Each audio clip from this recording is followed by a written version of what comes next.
modelers, welcome back to the bench. So, progress. Very slow going. A lot of issues with decals, but I am finished. The Enterprise has been completely decaled, and I just finished up applying the canopy glue to all the windows. I thought I was going to have a problem with the larger windows and the canopy glue, but I was able to fill them in no problem. Um, I didn't even have to wipe them away. I was able to fill them to where the glue just came to the surface and not overspilled onto the outside hull, and let it dry. And as I'm looking at it now, it's forming a really nice window. So I think that's going to be fine. I'm going to let this cure overnight and the glue completely dry, and then tomorrow I'm going to give it a coat of flat varnish, and the Enterprise is done. I finally got it finished. Got the shuttle bay painted and put in, and all the decals applied for that. Um, Unfortunately, not all the decals worked. I will go over the decal situation when I actually do the final reveal. But I will say this: I am very, very disappointed in this kit. I don't know if it was just my kit that I was unlucky enough to have all these issues, but when I went to apply the decals, I would say about a good 75% of the decals were either totally destroyed on the paper, or had been damaged to where I had to piece them in. Um, there were some decals that were, it looked like someone took a razor blade and sliced them up about a gazillion times. I soaked them in water. Excuse me. I soaked them in water and I went to pull them off, and they just completely shredded. Some actually disintegrated. So I don't know if it was just a bad batch of decals that I got a hold of, or if that's the quality of the decals that they're putting out. But either way, I'm very disappointed in the whole kit. The kit was the same, as I said before, it was the same kit that was molded back in, I think, 1986. So no changes there. And the decals were basically crap. I mean, that's all I could say. The only decals that did not give me any problems, they did not rip or tear or break a gazillion times, were the decals for the registry numbers, as well as the name Enterprise. The side pennants worked out pretty good, and um, the the numbers on the side of the nacelles, the register numbers for the nacelles on the sides worked out fine too. But even the sensor band strips, a couple of them split on me just taking off the paper. So I'm very disappointed. I would probably suggest, as just a recommendation for those of you working on this kit, if you have not reached the decal phase yet, um, you might be better off getting an aftermarket set of decals. Um, I think they would be a lot better. These decals were awfully thick, and it took a lot of microsol just to get them to conform, and even then they didn't want to conform right. So just a suggestion, but I would probably uh, I'd probably look into maybe an aftermarket set of decals. I think would be the way to go with this kit if you're gonna, you know, decal. Well, obviously you're gonna decal it, but I'll go the aftermarket. I think you'd be better off. But that's just my own personal opinion. You can do as you please. You can try using the kit decals, but I had a lot of problems.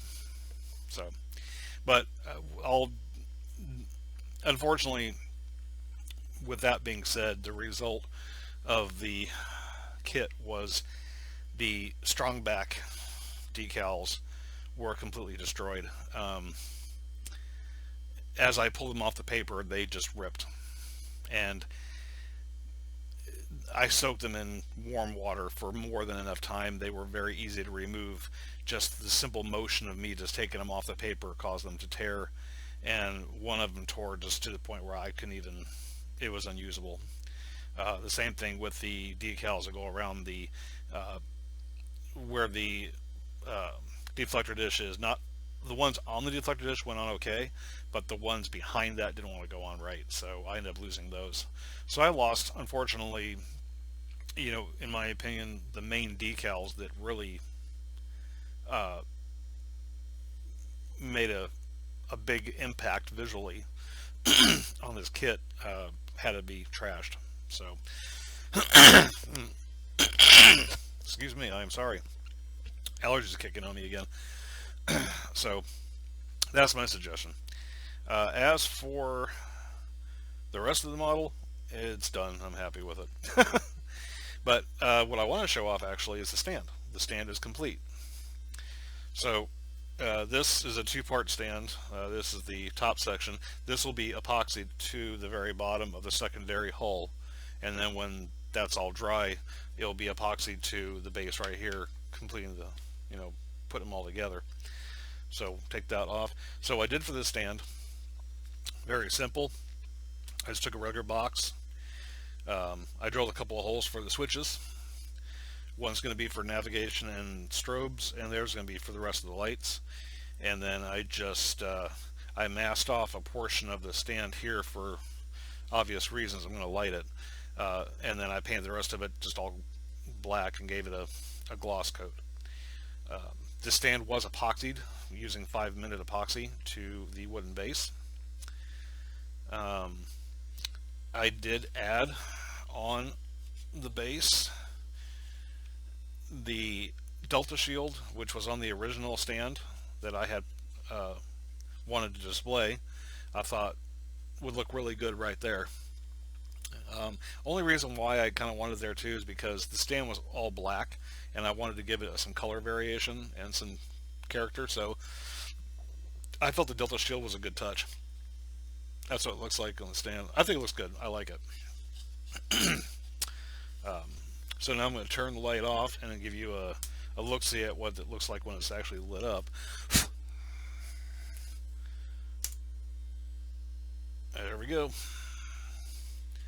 Now the camera's going to seriously overexpose this, but actually what I'll do is I'll bring the camera down to where you can see it better. So sorry for shaky cam, everybody. Alright, there's the Enterprise. She doesn't look like much laying on her side, but right now I'm getting the I don't know if well, you can actually see that. Come on, focus. There you go.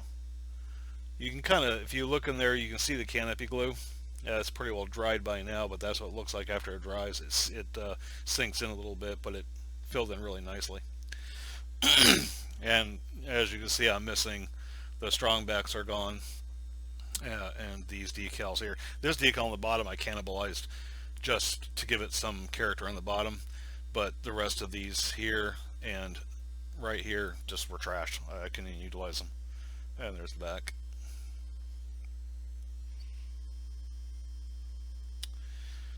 But I'll show more of that when I actually get it lit up and everything. But there's the stand. And it's not really that bright. Let me turn the light on and see if it... That's a little better. It's not as bright as what you see in the camera. It's being severely overexposed. But I think that came out really well. I'm really happy with how that came out. You know, everything being black and then just that part glowing, I think looks pretty sharp. So, kind of give you a 360 of it. Oh, and also on the deflector dish there, I just took some light blue craft paint and then just lightly airbrushed the front there to help diffuse the light a little further. Also to give it something to look, something for static when it's not lit up, just so it's not white. I think that looks pretty good. But anyway, yeah, that's where I'm at. Once that dries up the windows, I'm going to give it a coat of matte varnish. I probably already said that. And get these two put together. And that will complete the build. So, Um, as for my next project, I have thought long and hard about what I wanted to do next, and I think I've come up with um, a project that I think will look really cool. Oh, and these lights will be tied into the switches too. So put that aside there. I do like the Delta Shield though. I like that, came out pretty good. Uh, for my next project, I picked this up off Hobby Link some time ago, and I've been dying to build it. Mercury 9 rocket by Pegasus. Um, I'm not going to open the box right now. I'm going to wait till I do the build, and I'll do an open box review and build at that time. I just want to give you guys a little uh, preview of what is next on the bench. This is a pretty good sized model. There is no scale on it, but it's quite huge. Um, Actually, I'll go open it up. I'll just show you just parts of it. Just give you a rough idea of how big this is. That's my hand. So, and that part's just this section right here. Is right here. So it's quite a large model. It's got a full-on diorama and everything to it. I will be lighting this a little bit. I'll be lighting the rocket as well as the buildings too. But that's the next beastie for the workbench. I think I want to take a break from Star Trek for a while after this kit. So that's where I'm at. I should have this thing wrapped up tomorrow, and then I'll do the final where I show off all the lights, navs, strobes, internals, the whole kit and caboodle. Um, so yeah, that's about it. Thanks, Scott, for watching, guys. I appreciate that. I like to say thank you to my subscribers, and welcome and thank you to a couple of new ones I just recently picked up. So welcome to the channel. Hope you like what you're seeing. I really think this Mercury 9 build is going to be pretty interesting and fun. I'm really looking forward to it. So, alright guys, well, until next time, thanks again for watching, and you guys have a good night. Talk to you later. Bye.